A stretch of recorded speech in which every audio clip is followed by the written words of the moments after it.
可能不是一个出来，而是一出来就会出10个或者50个一起出来。那我们其实是在造一个新的一片，一个城市。我觉得在之后2年还是在一个制度跟技术的准备期，挂在我桌子旁边，这样我偷懒的时候他就看着我。对，那我进这个行业的时候，就这个行业最低落的时候。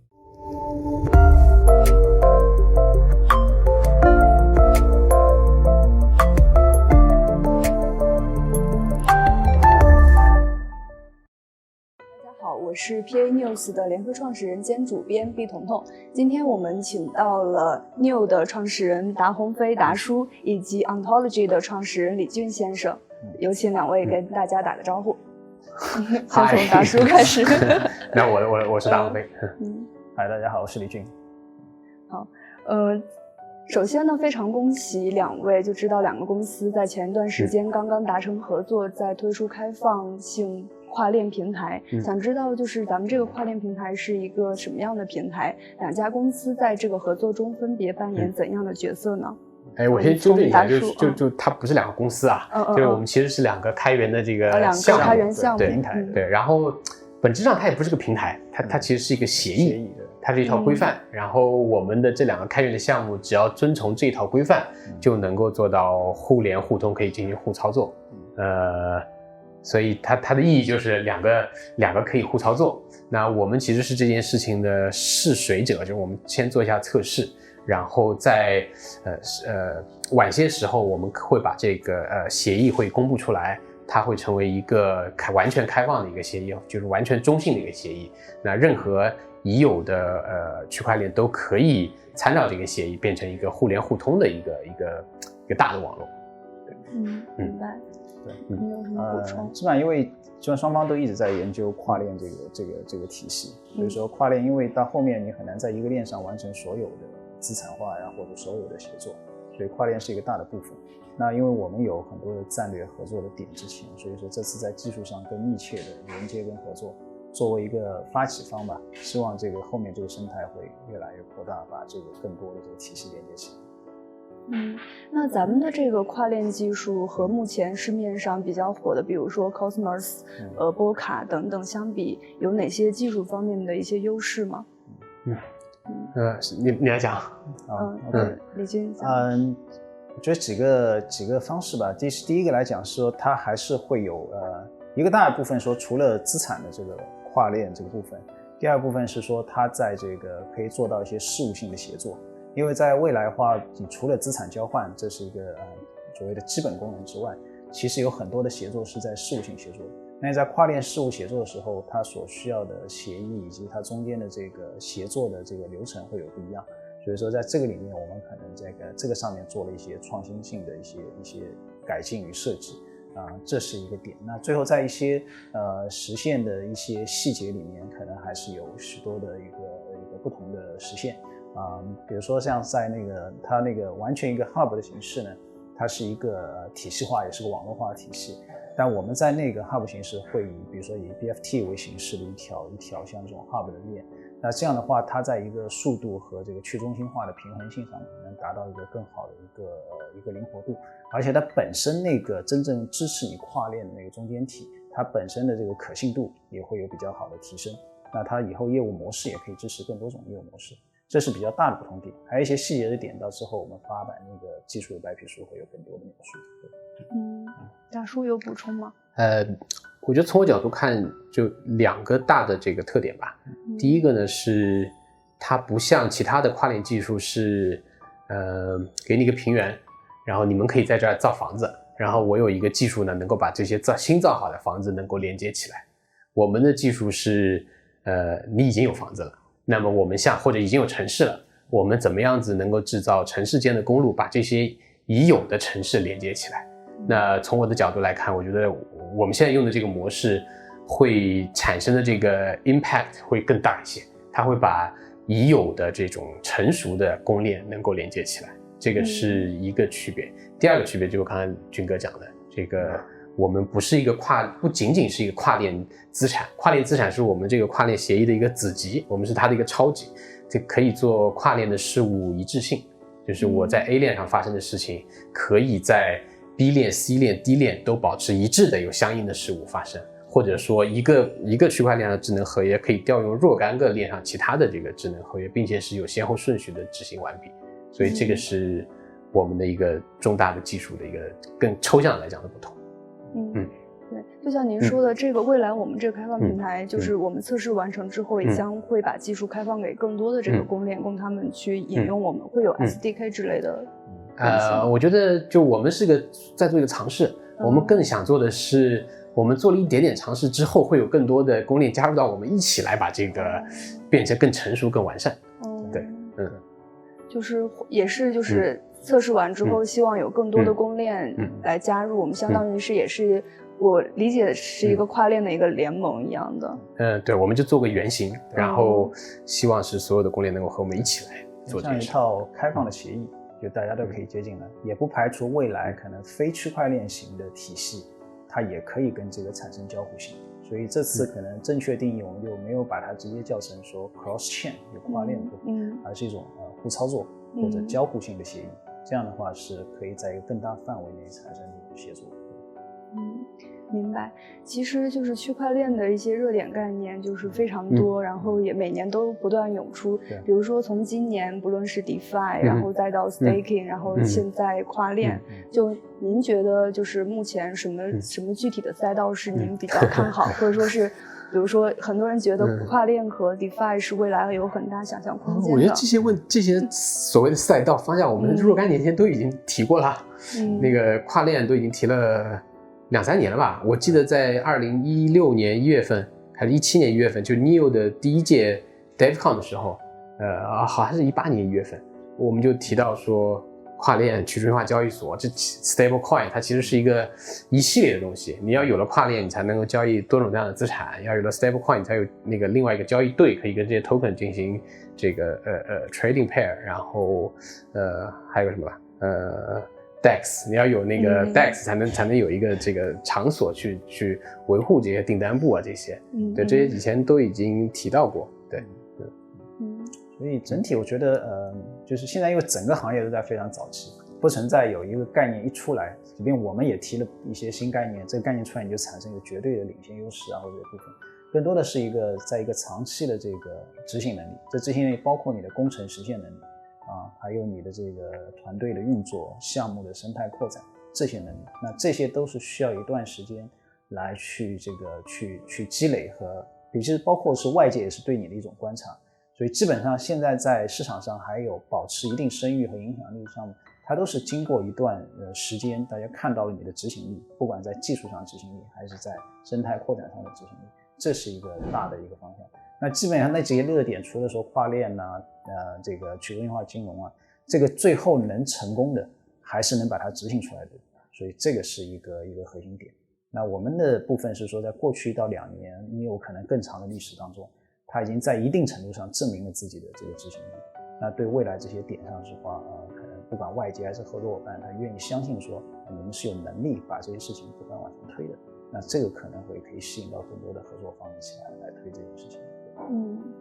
明白。就我又想到您之前说的一句话，就是说可能技术上面的难度就大家一起来攻克不是很难，但是更多的是运营方面和你具体执行落地的时候，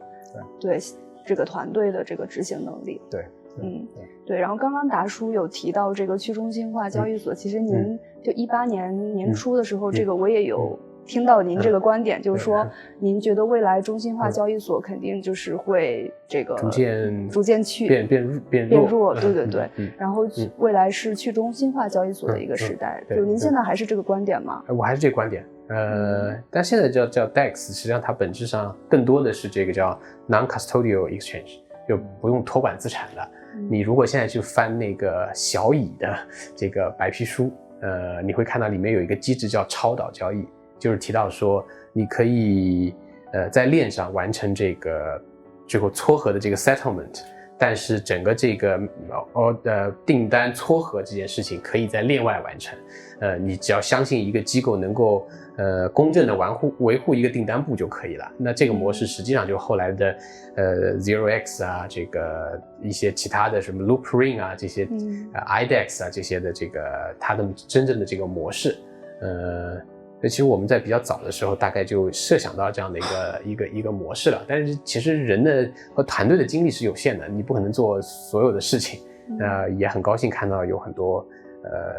这个社区把这些东西已经做出来了，在 Neo 上面有叫 Switcho， 也是一个类似的一个交易的一个机制。但是目前的话 DEX 它还是有一些高门槛入门的门槛等等，您觉得就是就像您说的，未来它更加普及甚至超越中心化交易所，这个时间是不是还有比较长的路要走？应该还有比较长的时间。对，Non-custodial exchange 的好处是你没有对手方风险，这样你也不用担心哪个交易所被关啦，或者它被盗币啦，就完全没有这个风险。然后如果大家未来都能聚合到使用同一套协议规范的话，并且能够有这个好的像完整的这种跨链协议的话，那就可以做到任何的链所有的流动性都会在一起，就不会有那种单一的这种就是分隔的这个市场。对，明白。然后俊总这边是上次咱们采访的时候，您预告了这个和 PAX 的合作推出在于 Ontology 上面的 PAX 稳定币。对。然后目前进展如何呢？已经这个正式发出来了，各方面协议也开放了，也有多家交易所以及这种理财的应用已经接入进来。那后面在我们的一部分的这个 APP DApp 里面，已经在把它作为一个衡量的这个稳定计价货币来做。这个稳定币的应用是随着你的生态来做的。那因为可能后面随着我们的这个生态，不管在本体上的 PAX 这种或者 Neo 上的这种机制性的稳定币，都会在生态的扩展当中来找到这个应用。所以稳定币最终还是看你的生态范围。那我们有这个跨链，慢慢的话，它的生态范围会逐步扩大。对。然后提到稳定币的话，最近这个大家肯定都非常关注的就是 Facebook Libra 这个事情。然后 Libra 一出，让很多传统金融包括监管都迅速了解到区块链，就更了解到区块链和稳定币这个事情。然后两位肯定也对这个很关注。您对就是 Libra 这个事情的核心观点是什么呢？觉得对于区块链它是利大于弊还是弊大于利？俊哥讲讲。那么李金总先讲。它其实因为它是一种抵押机制嘛，而且它抵押的基本上是以法币或者法币的变种，比如说债券这种方式来做，所以说它在很大范围内它可能无法直接去替代主权货币，而且这个在各国的至少是强势的主权政府也不会允许它这样做，可能小的国家有可能，因为这是民众的一些选择。另外的话，它可能会在支付通道，就像第三方支付，比如说支付宝或者微信支付上面，它可能会是种，如果它运行起来的话，这个前提的话，它可能是一种更快的清结算的第三方清结算的支付通道，而且是全球化的多场景，这是一个部分。但是因为它承载的这个它的抵押品是一些至少目前看来是发达国家的这个主流货币或主流货币的债券这种变种的话，它可能对一些货币控制不是那么强的国家的这个主权货币体系会有一定的冲击。但是对主流的国家，比如中国、美国，它想在更多的常规的日用场景或商业场景替代那些主权货币，这不是个技术问题，这是个政策和权力的问题。所以这个我觉得 Facebook 短期内肯定不会这么做，国家也不会这么做。所以说真的做的话，它可能就两个第三方支付通道和部分小国家里面的大家作为一个像一个存储或者这个防通胀、防稳定的这么一个渠道，但前提是要它能发出来。那对区块链，你觉得是对于行业是一件好事还是一件？对，因为它是一种联盟链的形式，当然是个好事。但从本质上来讲，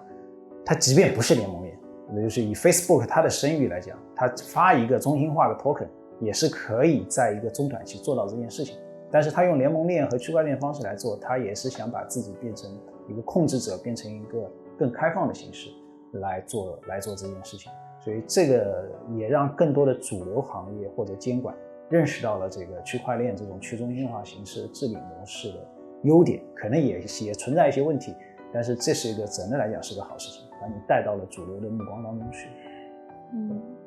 大叔，您有补充吗？尤其是就是很多这个 Libra 白皮书一发出之后，我看到有很多区块链的项目也都在说要跃跃欲试，想加入这个。想加入。对，您觉得我们作为区块链的一个创业方，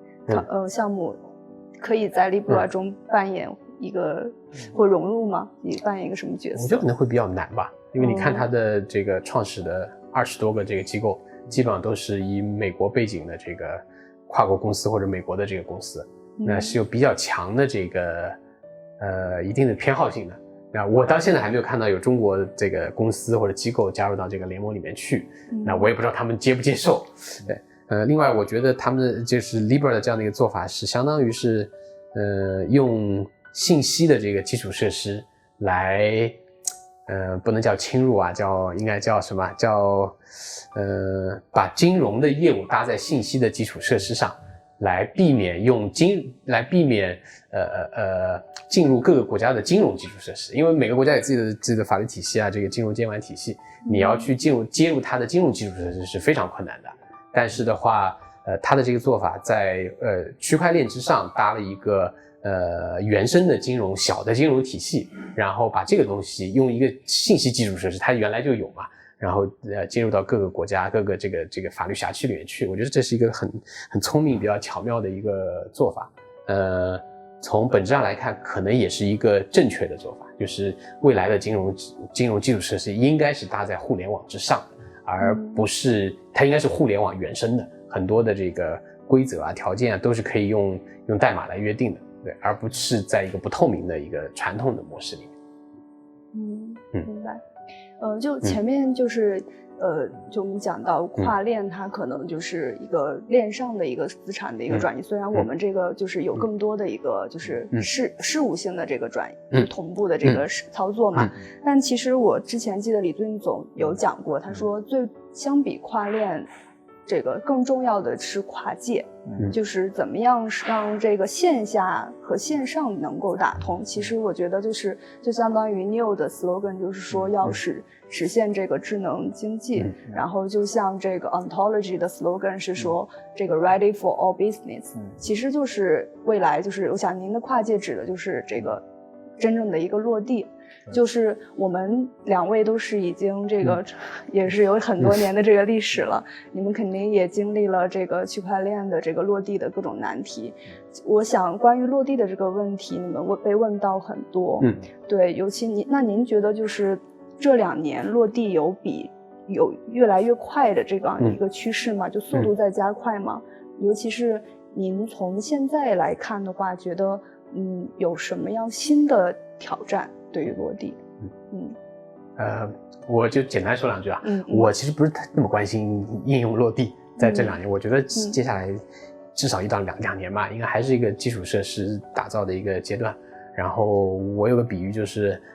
大家都在找杀手级应用，找第一个落地的应用，我觉得很可能不是1个出来，而是一出来就会出10个或者50个一起出来。我们其实是在造一个新的一片，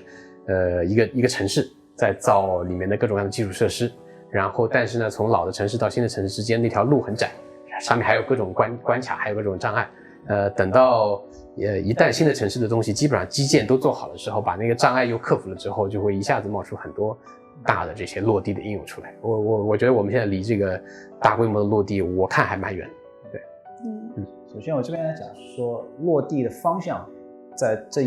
几年里面讨论还是比较充分的，有几个方向大家都是清晰的。但这个落地的这个步骤或者进展，它不是一种线性的，说每年这种一条线往上走，它是一个爆发性，就是你走到一些点之前可能都是很平，但一个点突破之后，就像咱们讲的，就是爆炸性的来做。这个单点突破的话，就是说你哪怕再小的一个 case， 它能完整 run 起来，这就是会有一个突破点。但是前提就是讲的说基础设施，这就是我们在做的是技术协议以及跨链啊这种生态的部分。那还有一个基础设施是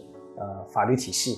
各个国家的这个法律制度等等这些部分。就像早上看新闻说，比如德国又发了这个资产证券化这个部分，那这些说明它的法律口在一点点规范、一点点开或者一点点制定。当某一个领域一个点制定出来啊，你可以做这个资产证券化，那可能之后1-2年这个就会集中性的爆发，一下子就出来。所以说这2个体系我觉得都在建设，而且有些点已经在慢慢的在开放，就是有些单点在突破。所以说这可能你会看到一个点一个点的这样的一个起来。对，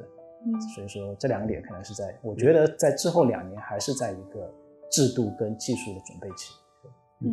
那从技术这个角度来讲的话，您觉得就两位觉得现在这个技术层面的基础设施还有哪一块是亟待完善的？军哥讲讲。OK， 第一个当然是就是刚才今天讲了很多了，就是互操作的连通性。第二是一个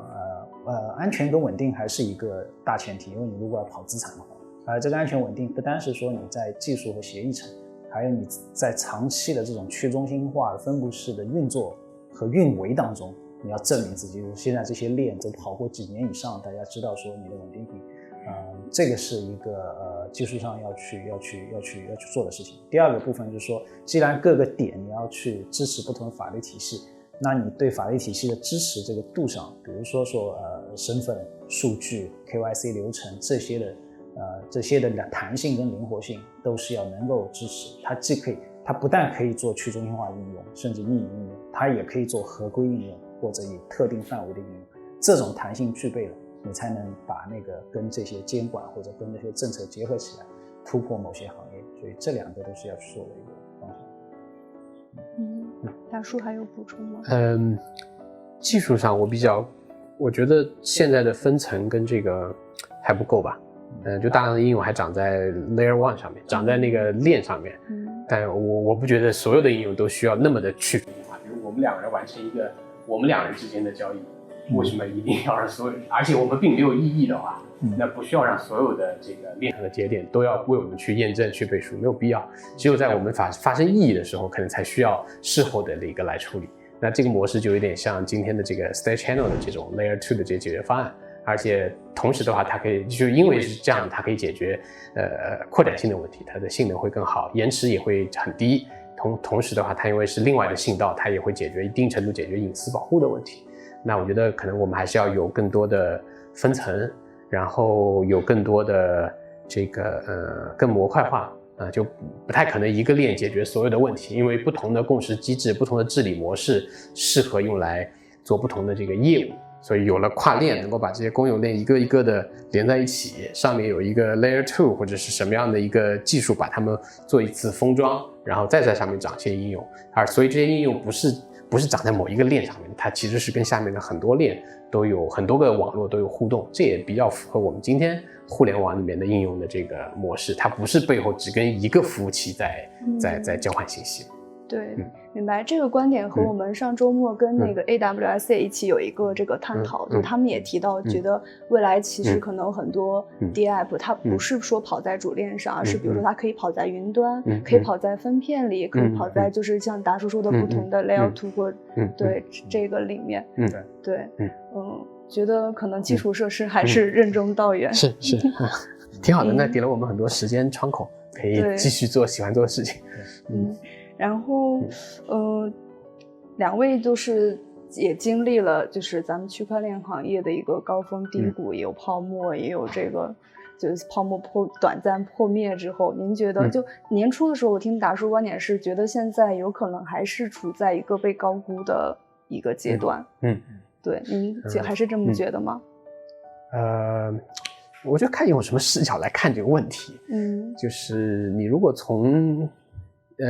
已经创造价值，然后来看的话，那现在的所有的项目都被高估了。对，但你如果从它未来的潜力来看的话，那现在肯定不是说已经市场已经充分认识到潜力了，我觉得还没有。所以就看是怎么样子来看。如果你一定要把从现在的价值和就零的这个位置和未来的这个价值之间要连一根线，说我们在这根线的什么位置，这个很难判断。但是我们现在肯定不在未来的那个高点。明白。那俊总，您平时会关注自己项目这个流通市值和比较吗？比较少吧，比较少。看可能也会看，有时候，但是可能因为我们也不做这个交易操作，所以相对还会比较少一点。明白。这个价值持有。对，最终这是一个过程。但是从这个估值来讲，比如说你就像当时讲的说，你如果按传统的这个盈利估值来讲，可能就是token就是那个区块链的项目，肯定会觉得它的估值会高。但你从另一个角度来讲，是说它毕竟在一定的范围内达成了认知跟就是我指已经有一定周期的项目达成了认知跟这个影响力啊这些部分，其实这种影响力本身也是个价值，因为之后你再做不断推出新业务新技术，这种影响力会帮助你把这个业务放大这些部分，影响有很多，比如说同等市值的这些公司，不管互联网或公司，它可能它的影响力仅在很小的一个客户范围内，不用说全球的影响力。从这个角度来讲，是说它背后的这个影响力跟知名度，还有这个社区的共识，这本身也是一种价值。所以说从这个角度来讲，你很难用一个绝对的泡沫来定义这件事情。然后我补充一句，我觉得如果从相对估值来讲，我觉得中国的项目是偏低的，对，和就是海外的项目来比，对，就是就是从实质来看的话，就会更偏低一些。觉得我们技术很硬核，但是价值上有点被低估。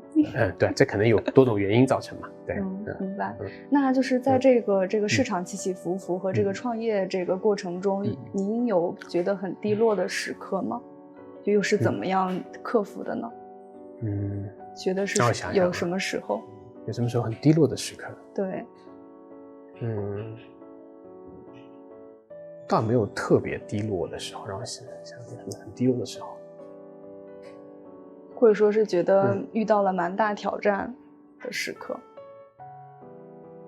倒还好，我们的发展还蛮线性的，就没有那种大起大落，一下子租一层办公室，然后后来又发现这个行业不好，又把炒到一半人，就没有这种情况。我们的最初就是我们和李军创立这个分部科技这家公司的时候，大概就十几个人，然后玩到现在大概加起来100多号人，当中是完全线性增长的，从来没有裁过员啊或者做过什么，所以我们还是比较就是线性增长的一个方法。没有特别低落，你有吗？没有，我觉得我进这个行业的时候，就这个行业最低落的时候吧，就是那个时候反正也没数字资产市场，虽然有比特币啊，谈不上没有人这个炒作的事情。然后区块链公司你也根本很难知道怎么融资，当然这个部分其实团队也很小。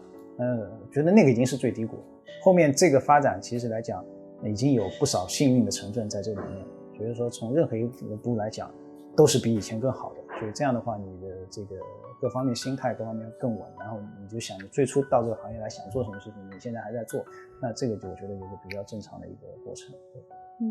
对，我觉得其实客观来讲，两位其实也都算是我们行业的幸运儿，也是伴随着就是行业的红利，对，然后公司也是在逐步的成长，对，是。然后我不知道两位有没有自己就是平时比较钦佩的创业偶像，或者说是自己的一些对，不论是创业或者什么各种行业的偶像有吗？之前没有特别的，然后最近在找偶像。找偶像为什么？就是信仰的力量还是有的，是吧？激励一下，就是 motivation。那个我觉得 Elon Musk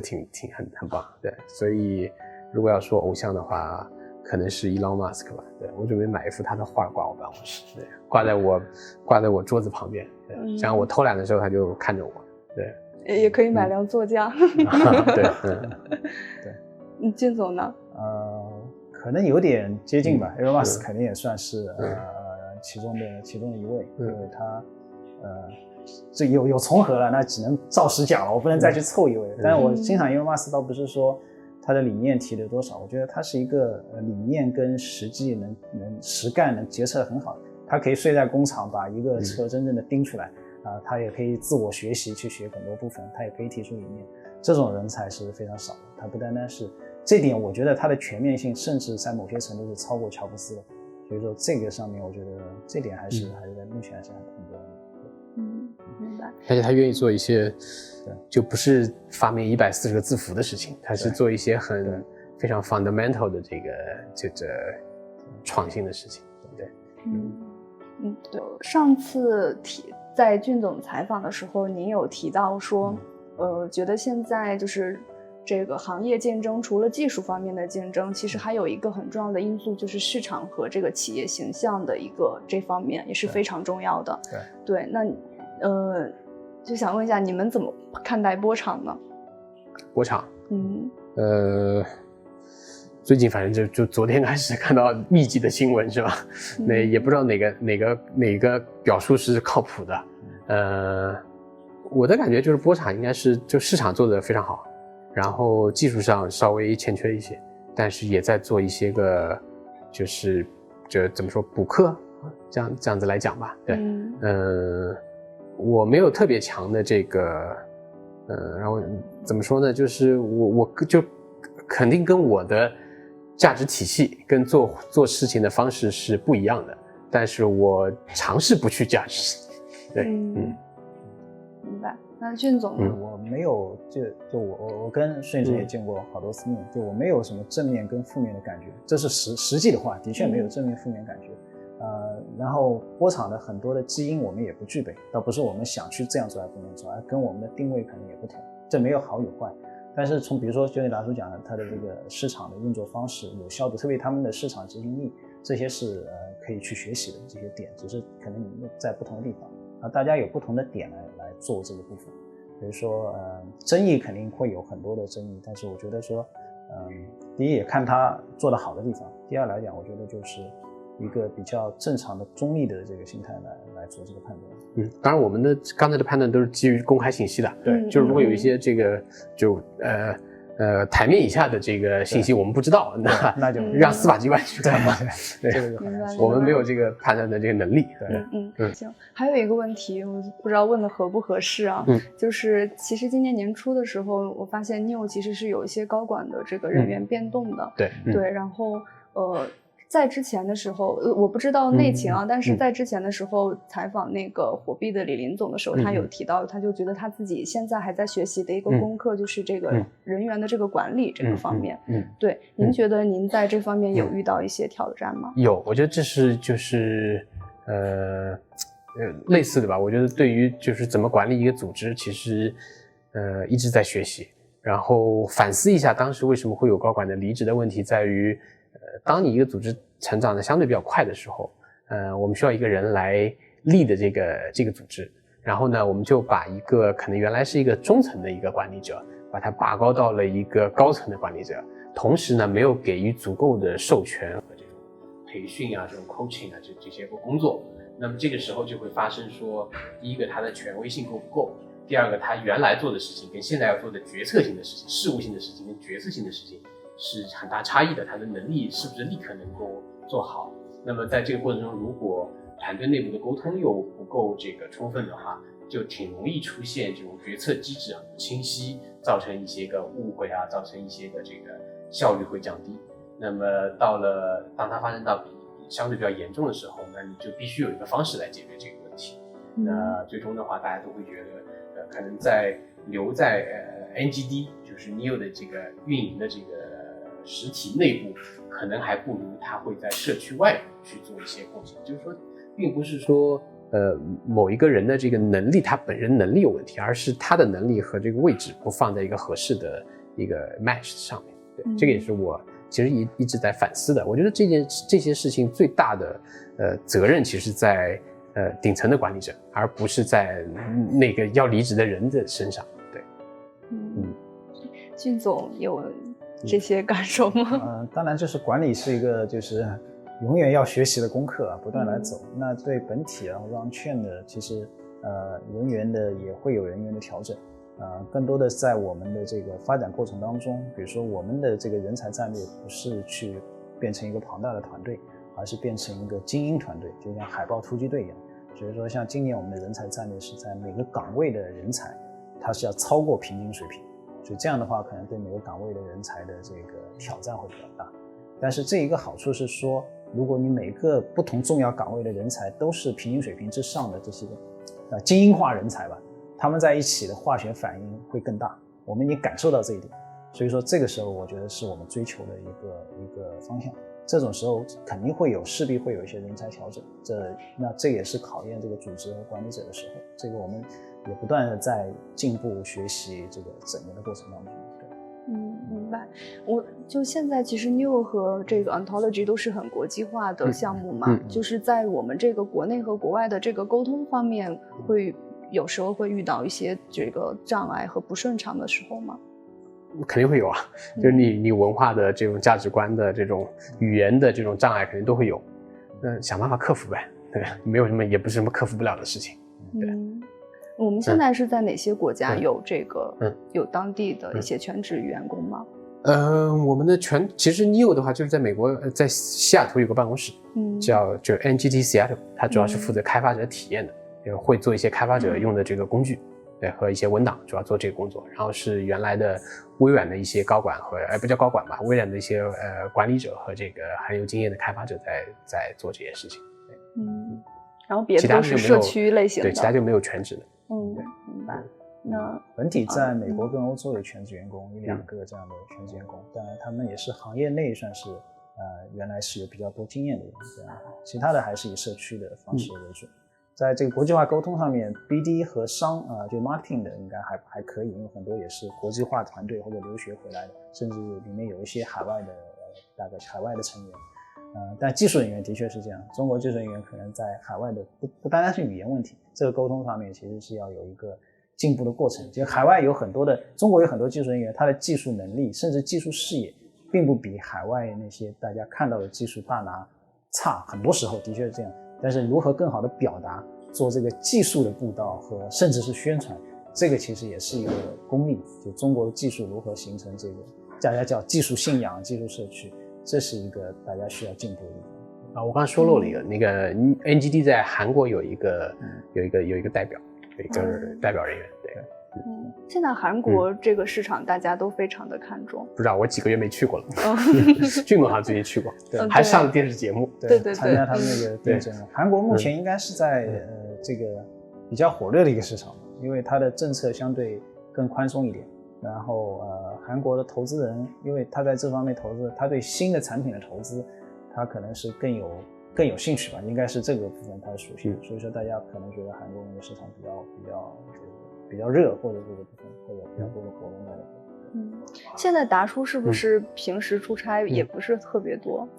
也不少吧，一个月总归会有个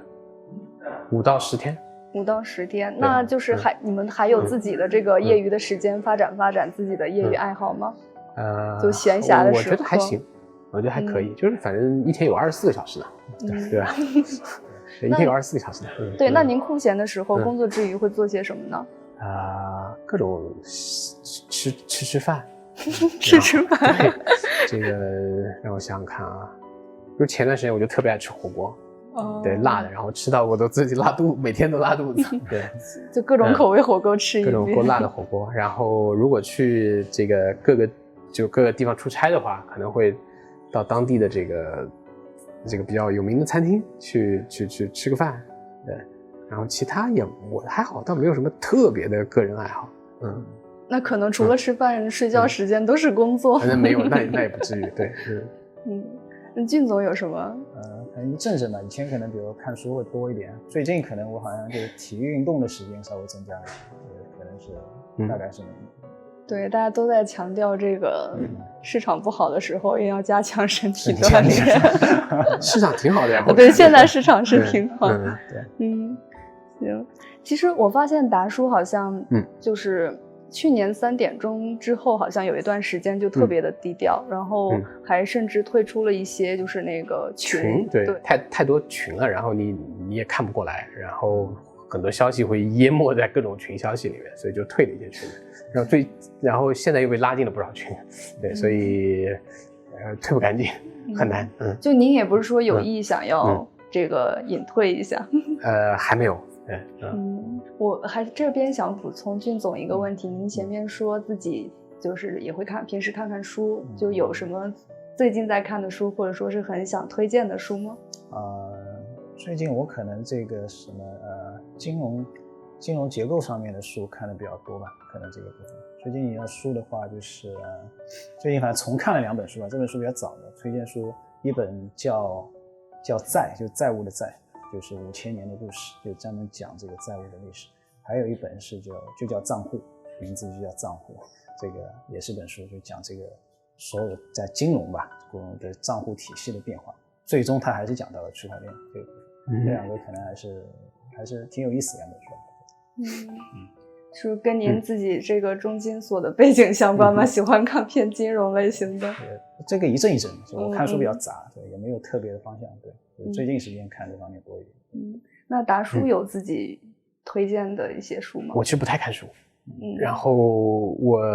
其实碎片化的阅读会稍微多一些，然后就看书相对可能比较少，但我最近桌上摆了本书在家里面，就是也是重新看的，以前看了一遍，但是没有就比较囫囵吞枣的看了一遍，叫做应该叫选择的悖论。它实际上是讲这个投票的原理，投票的这个机制的，跟阿罗不可能定理啊这些。那看这个书也是有原因的，就是在思考一些这个链上的这个治理的这个模式，有不同的这种投票机制会导致不同的结果。所以就看一看这方面的书呗，就找到书柜上书柜又拿出来看一看。对，明白。那